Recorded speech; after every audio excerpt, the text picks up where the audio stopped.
आदाब। स्वागत है आपका पीबीएल लाइव न्यूज़ में। मैं अल्लामा गजाली कैफ़ी और अड़िया से इस वक्त मौजूद हैं डॉक्टर आसिफ रशीद के क्लिनिक चैम्बर में हैं, क्लिनिक में हैं। याद रहे कि वैश्विक महामारी कोरोना वायरस न जाने कितने लोगों की जान ले गई और अब भी खतरा बरकरार है। जिस तरह से अभी कोविड-19 को लेकर टीकाकरण अररिया में चल रही, लगातार जागरूकता मुहिम चलाई जा रही है। जैसे कि अब ज्ञात रहे बीते दिनों अररिया एसडीपीओ ने पुष्कर कुमार सर ने कल टीका लगाया था इसका। 350 डॉक्टर्स, बहुत ही वैल्यूबल डॉक्टर्स इस दुनिया को रुखसत हो गए और बहुत सारे कर्मचारी और उनका डाटा अभी फ़िलहाल आना बाकी है कि कितने सफाई कर्मचारी, कितने नर्स और कितने वार्ड बॉय इस कोविड में बेचारे शहीद हुए। तो जब ये इसका इमरजेंसी वैक्सीन आया हुआ है, हमारे हिंदुस्तान के साइंटिस्टों ने जो है दो तरह के स्ट्रेन को अभी दो तरह के वैक्सीन को अभी गवर्नमेंट ने जो है सप्लाई लगाने के लिए दिया है कि कोवैक्सीन के कोविड है और एक कोविशील्ड करके है। तो मैं यही एक बात सामने आ रही है कि अफवाह फैलाई जा रही है कि कहीं ना कहीं कुछ हो जाएगा, बुखार आती है, कुछ इस तरह की बातें हैं क्या? अभी देखिए कि जो है इस वजह से हम लोगों का जो वैक्सीनेशन परसेंटेज है ओवरऑल जो है लगभग 40-45% बिहार में है और ओवरऑल इंडिया में करीब जो है ये सही 50-55% लगा रहे हैं, यानी आधे लोग नहीं लगा रहे हैं और ये किसी वजह से भी एब्सेंटी हो सकते हैं। हो सकता है कि उस डेट में वो नहीं हो ऐसा, लेकिन जहाँ तक मेरा अपना पर्सनल एक्सपीरियंस है, किसी भी वैक्सीन में जो भी अभी कैजुअल्टी हुई है या फिर जो है अगर कोई किसी भी तरह का साइड इफ़ेक्ट आया है तो वो 0.004% है। अगर किसी भी अगर एक नॉर्मल वैक्सीनेशन होता है, मान लिया मिज़ल्स का MMR का रूटीन बच्चों में दिया जाता है 9 महीने पे, उसके बाद 1.5 साल पे, तो उसमें मिज़ल्स लाइक सिम्टम आते हैं और उसका परसेंटेज इससे ज़्यादा है। तो फ़िलहाल कहने का मतलब ये है कि जो भी अभी आंकड़े आ रहे हैं और साइड इफ़ेक्ट के आंकड़े आ रहे हैं, ये एक नई बीमारी रही हमारे लिए और नया वैक्सीन है हमारे लिए। तो अब जब वैक्सीन का ये करियर बने रहेंगे लोग और ये स्प्रेड होता रहेगा तो आखिर इसका बचने का कभी ना कभी तो उपाय करना पड़ेगा। और इस तरह से देशभक्त चिकित्सक अवार्ड से सम्मानित आसिफ रशीद साहब उनके चैम्बर में मौजूद हैं।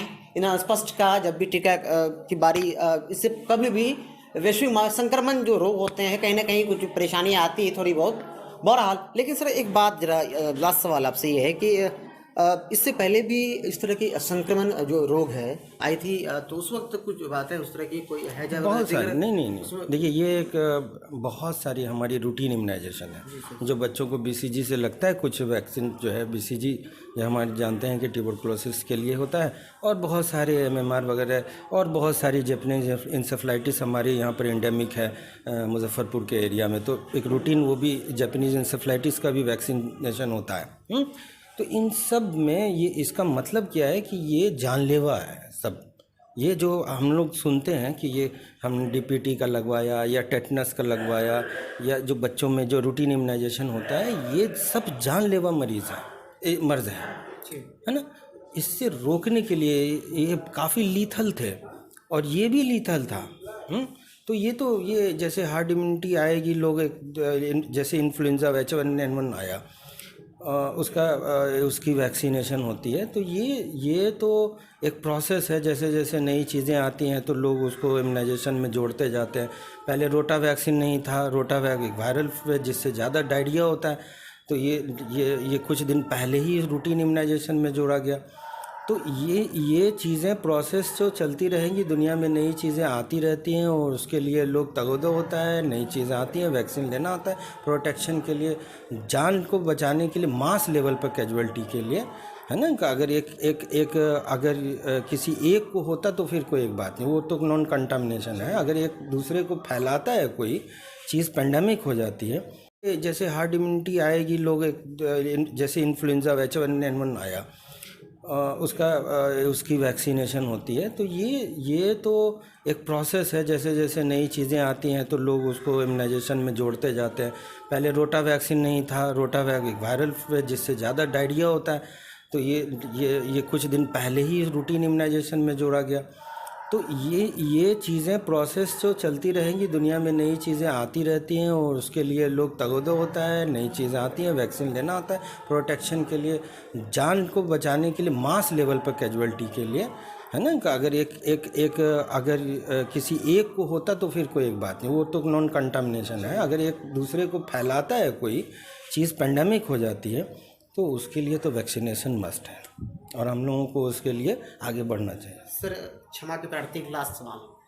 दिल्ली में किसान सड़क पर है, कोरोना काल है, किस तरह देख पा रहे हैं सर? ऐसे में कहीं ना कहीं देखिए, ये एक पॉलिटिकल सवाल है, इसमें मेडिकल का कोई ऐसा नहीं है। लेकिन देखिए, वो अब हम लोगों के ऐसे दौर में थे, ये सीज़न का ऐसा दौर था जहाँ पर कंटामिनेशन बहुत कम था, है ना।